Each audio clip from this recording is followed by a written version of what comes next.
Well, welcome, Louise, and it's very timely time to have an interview because next week the councillors are meeting to choose the mayor for the following year.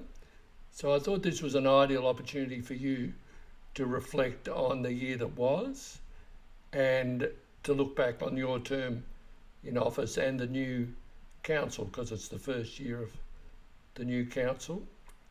And it's been, I did some research and it's been a huge year because in only a couple of weeks it's the anniversary of the Adas synagogue arson, and we've got, I never thought that would happen in my lifetime here, and that's shocking. And then we've had the community safety review, etc., etc. So I think it's a good chance for you to reflect on what the highlights have been of your year as mayor, and also maybe some of the things that have been challenging as well. Now, I've Yep, got my own list of tricky questions I'm after sure you that. do. So, but I think it's fair for you to start off, and you're allowed to take credit where credit's due if that's the case. So, feel free. So, over to you. Greg. Look, one of the things that we did a mayoral interview when I first became mayor, and I guess a year later, I think the things I set out to do personally in that role have kind of been somewhat successful. I said in the chambers a year ago that I wanted to help guide and a new council navigate both the systems of council, but also how to be an effective, respectful group working together. And that was, I thought my role was mainly to assist. Uh, I think we've kind of managed to do that as a group. We're finding our way of working together. And this group also then, as you said, the probably the lowest light of this year was the attack on the synagogue and the huge uptick in anti-Semitism that our local community has experienced. I think that happened very quickly into a new term, so that's quite an intense period for a new council to manage. And look, the impacts of that are still ongoing. So I do think that was the worst that the city had seen. And obviously, we have worked hard to try and support that community and are looking for that ongoing social cohesion and how do we help people feel safe. Obviously, that has probably been the big theme of the year, the community safety as an issue. But I do think, again, the council has kind of front footed it. Like we've kind of brought the community roundtable. We're working more proactively across all organisations because the community safety is a shared problem, not just levels of government, but for community, police, organisations. So I do think we've managed as a group to try and make that a priority and look to what we can actively do in that space. I think we've done okay. Can I tell you a couple of highlights for me? Obviously, the opening of the Eco Centre after such a long time of advocacy, and it's amazing. If people haven't seen it, they should get down there. And also the Madden House, which is the on support well. An ongoing home with support services for some of the people sleeping rough in our community. And that only happened a couple of weeks ago. So we're still to see the people move in. But I made the joke that often when you're on council, you make a decision and you don't see the outcome. But I've been hanging around long enough now in local government that I've got to see decisions I made back even in my first term around Eco Centre come to fruition, and same with Madden House. So I think there's some of the highlights that we've achieved. Yeah, I think the three words, I was trying to think of the three words that I would use to describe the last year. And I think for me, in Mayor, I hope that what I've done, not to say I haven't, made mistakes, stumbled, we all do, that I've been fair and firm and front footed on a lot of things. Okay, so do you want to highlight something where you would have done it better if you had your druthers? I think that's more just, I think when I reflect that, that's probably just on a personal level. Like you're always learning, whether it's chairing, whether it's interacting, whether it's managing things. So I don't know if there's one particular thing. It's more that it's that if you're not self-reflective as a leader, that's not a good space to be in. So I think that there's always things that I personally went, you know, room to improve.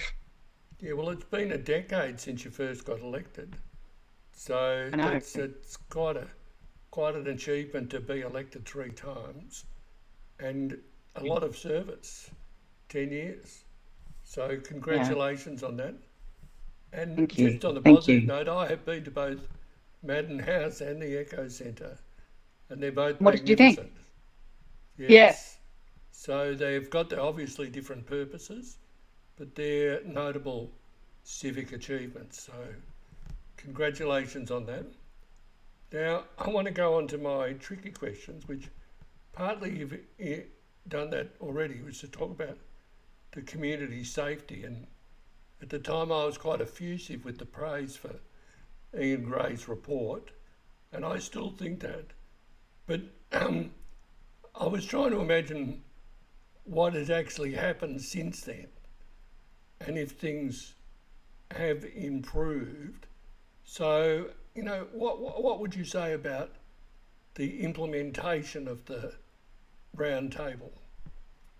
Yeah, look, I think we've definitely done some things. I think because it's a big complex issue, it's not like a instant result. I think the integration of working with police and service organisations, I think that's really evolved, and also that information sharing and building relationships.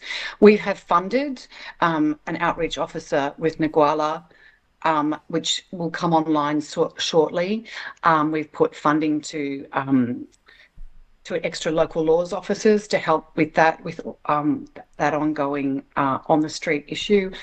There is a protocol being worked out with police around and service organisations around how we deal with people with antisocial behaviour, but also people who are sleeping rough who need help.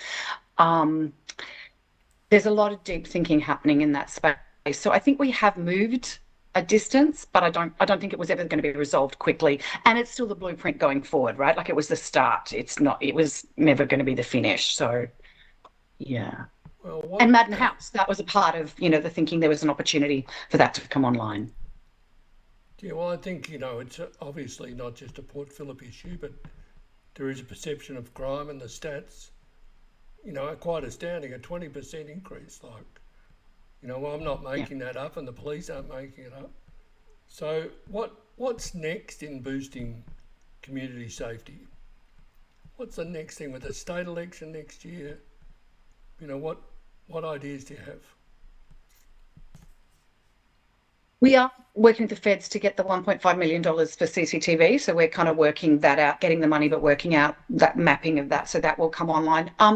Look, I think one of the key places we obviously think in our area, particularly increased support in mental health services would actually make a huge difference. And more of those kind of Madden House models where there's wraparound services so people who are sleeping rough have the best opportunity to actually, move into a better life or home. I think the thing for us that we are contemplating as a council and would probably work towards getting support from the state government is a gathering place. That concept of somewhere for people to actually go and be, and people may want to be together. They are a community in themselves, and sitting in front of certain street shops comes with its own set of issues for some of the broader community. So how do we look at those like innovative solutions? So I think that's big on our agenda.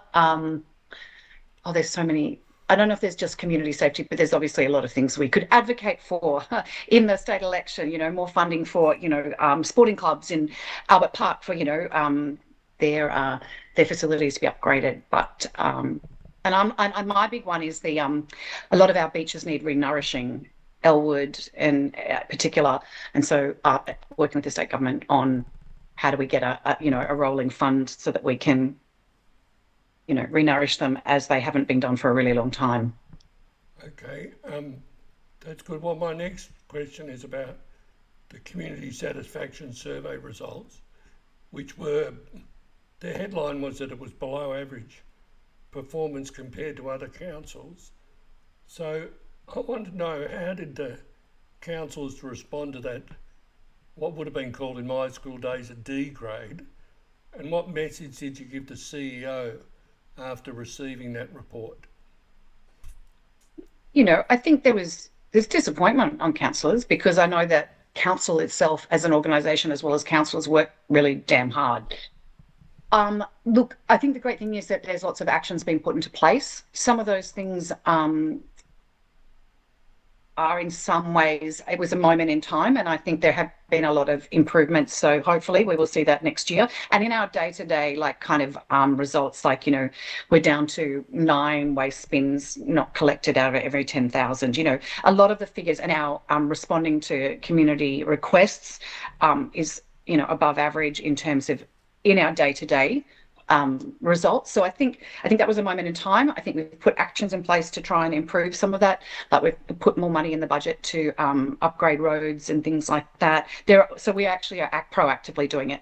It's not what you want to hear, but if you only hear the results and then don't do anything about it, then I think there's a problem. We've heard the results and going, okay, so how do we work on it? That's all you can do. Okay, so is the aspiration to be A grade? Of course. Well, okay. We will be. So, okay, fair enough.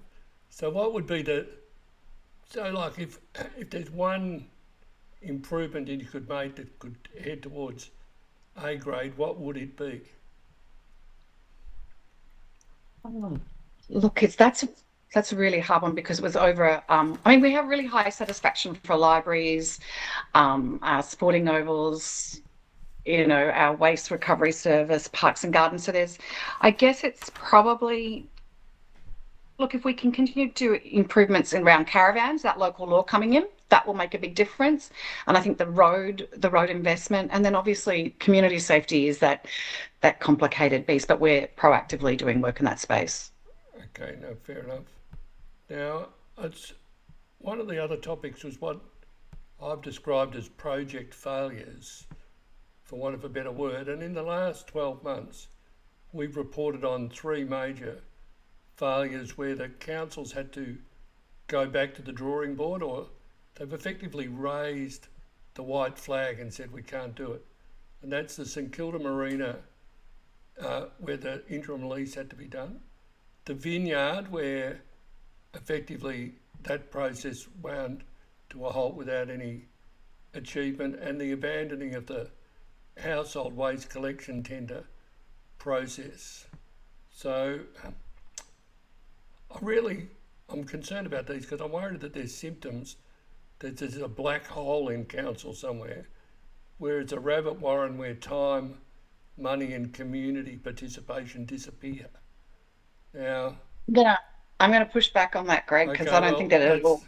Okay, go ahead. They're complicated projects that council, because for all of them I've been there. It's not like I've come in Johnny come lately and don't have the history. There's been more time, effort. I'll speak to the Marina first. The Marina, at a point in time, which was a decade ago almost that we started that, it was a different world and place in terms of construction costs, things before COVID. So I think the vision that the community had, and we spent so much time doing it with them, is different to what's deliverable these days. Just everything has, external circumstances have changed, and thus we are where we are. And it wasn't a lot of external factors is where we've landed where we are. So we have to start again. That's just a reality. So I don't think it was anything to do with council failures as much as, a worldwide pandemic, construction costs, supply chains through the roof. So that one. The Vineyard, look, it's a prized location, very valued. I think a change in council from where I think the challenge for that one was it crossed over to councils, and I think we are again. I don't think there was any failure. I think it was a change of council that probably was the change, the catalyst for where we are.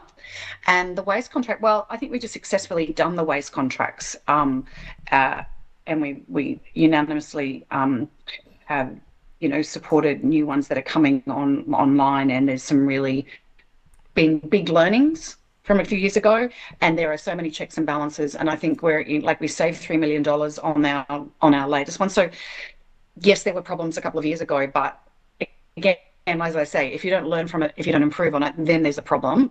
We actually went, okay, this happened, and how do you. So I'm going to argue back. There's difficulties, they're ongoing difficult projects, but we're not the waste so much anymore. But yes, we have to work through them.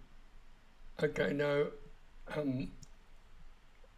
but can you agree that the Vineyard and the Marina is a waste of a decade? Because there's a decade's passed on both of those and nothing really happened. Well, the Vineyard always had a long lease so no, I can't say the Vineyard was a decade because the lease is only due to come up next year anyway. So there's been conversations, but it's only due next year. So that one. The Marina, look, if you hadn't had a pandemic, I think we'd be in a different place. But I think, that's really. Well, what I'm concerned about now is that in 2022, you made a decision not to sell the 3 community childcare centres, and we're about to go into 2026, and none of those childcare centres really know what's happening. So I'm concerned that they're hovering around, whether it's a black hole or not, they're hovering around a history of things that take too long. Well, actually, Greg, again, not true. I'm sitting in meetings and they are having weekly, if not monthly meetings with officers about things, and upgrading and decanting, again, complicated. There's all time frames, and yes, Eildon Road is the first one that's in process. And we always said that these are complicated processes with heritage overlays and how we could upgrade old facilities. So officers are working really hard. The childcare centres are being kept in the loop regularly, and I've had conversations myself. So again, no one said these are easy things to do, but we're working through them. Okay, no. It's not true that they don't know what's happening. Timelines, yes, these are the complexities, but big builds are challenging, but they are being kept informed. Okay, no, well, fair enough. Well, my last question on that is, I guess the issue too for residents is not only the timing, but things get so much more expensive the longer that they take. So that leads to budget overblows. Well, that's true on any project. They were always mapped out from 2026 to 2028, 2029. So they're in the time frame that they were actually always envisaged they would be. So they haven't actually blown out yet because they were due to start in 2026. So we're not actually behind yet. Yeah. You may say yet, but they're still tracking for the timelines roughly that we envisaged them going out for. Yes, well, and in your own paperwork, you've now got them ending at 2030. So. 2030. Sorry, that's my mistake. 2030. But it's still, like we said, we'd start and map it out. Yeah. But do you feel like in the life of a childcare centre, 4 years is a long while because the committees and they're volunteer run, and your kids are only there for a few years. So from their point of view, it feels like a very elongated process. And one of the childcare centres got enrolments for next year of 2 when it would normally have 15. It's challenging, and we're working with them to do what we can. But Greg, we always said, we were always very upfront with the centres. This was going to be the challenge, and this was always the time frame that it would take a while. Like no one ever pretended that it was going to be easy. So yes, I can understand the concern from the committees, but we are not behind technically yet on Eildon Road. Like, this is what we said it would be. So none of it was ever going to be as simple as much as we would love it to, be. So I can understand it's difficult, but I don't think it's failure on council's part to be trying our best to make this happen. And they knew back when we started this, it was going to be hard. Okay. Now, my last segment of questions is about the councillors and the collegiate practice. So that's what you did say last time, that you look forward to being at collegiate style. But since then, we've had a complaint referred to the arbiter, an F-bomb dropped at council, but also on the other side, quite a mass of unanimous votes. So I'm really just interested in your views on what the high and low lights of working as a team have been. We wouldn't be Australian without a good F-bomb, would we, Greg? Come on.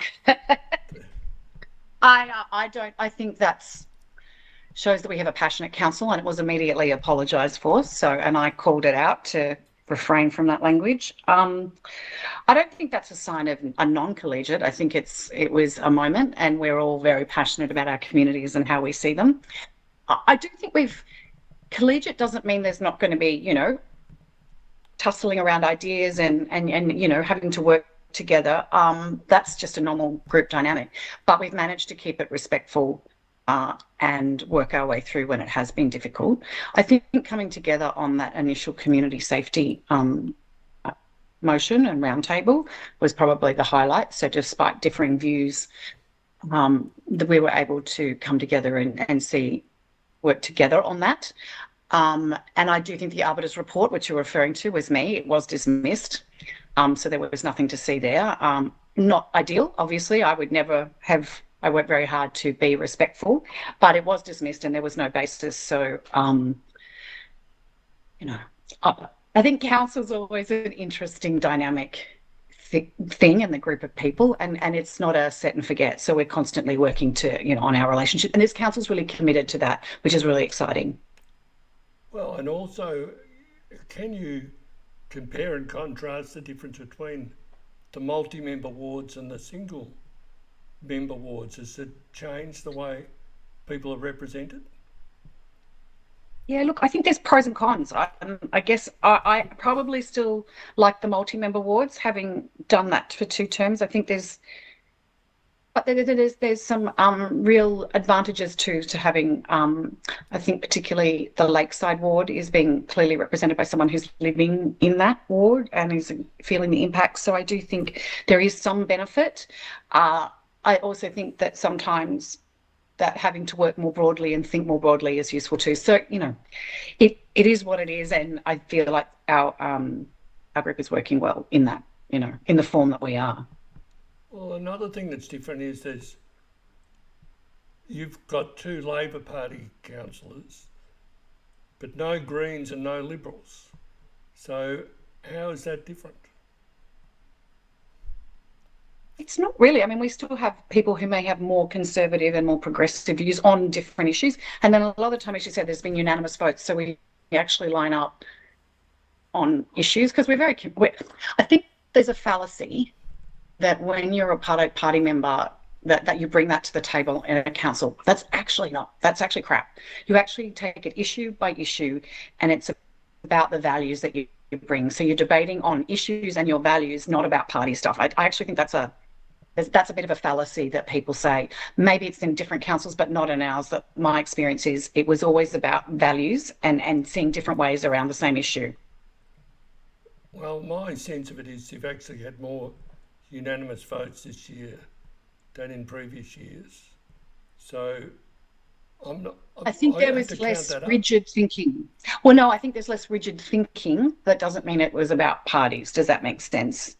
Because the rigid thinking didn't always come from parties in previous iterations of council. So I think there's more flexibility in all of our thinking this term. Yeah. Okay, that's good. Now, are you going to be putting your hand up to be mayor again? Not sure, Greg. Not sure. You're not sure? Okay. Do you know if anyone else is putting up their hand? It would be remiss of me to mention anybody else who is thinking about it. Okay. That is for them to share if there are people. Yeah, well, just to remind the audience that it's the councillors who elect the mayor. The residents elect the councillors and then they elect the mayor. So it's a ballot amongst 9 people. Yes. So it's very hard to predict. It's more difficult than a Melbourne Cup field to predict. Well, I got second and third on my Melbourne Cup this year. I don't know if that says anything, but no, it is. It's internal. We're having conversations, and yeah, next Wednesday night we'll kind of find out the result. Okay, well, best wishes to you and to all the other councillors. Oh, So thank you very much. that's great. Now, is there anything else you need or want to say? Yeah, could I say one thing? I think what's made it particularly hard for councillors, not just our council, but I'm seeing it across the state and the country, is the low light is some of the toxic conversations and misinformation that happens online. And I think there's a level of abuse and disrespect that happens at a much higher level than when I got elected 10 years ago. And I don't think it's always fair. It's not useful. It doesn't make better, abusing people or putting lies online does not improve any outcomes for our community. And I think that's the thing that's changed for me. And I know that it's been particularly difficult online for a new council group who've never experienced it before to find their way through and to not take it personally. So I think that's the thing that I think is a low light for this year, and being respectful and kind, just as a general community, online or in person, is actually really important. Well, I couldn't agree more, but it's very tricky because there are no, we don't have local newspapers anymore, and the ability for people to know what's going on is really reduced. So nature fills in a vacuum. No, but Greg, I don't mind being council being held to account. That's very different. But there's a way to and sometimes posting on Facebook, inferences, or rather than contacting council around issues, council should be held to account. Abusive or misinformation or lies and really destructive ways of doing it online, that's not okay. So that's what I'm saying. No, but I'm happy to be held to account. Okay, well, thanks for making yourself available, Louise. Thanks No, for thank you very answering much. the questions, and I'm sure we'll get some responses from the community about the answers. Sorry, Will. So, Thank you very much for your time, Greg. yeah, and good luck at the council elections. Thank you. Thank you. Thank you.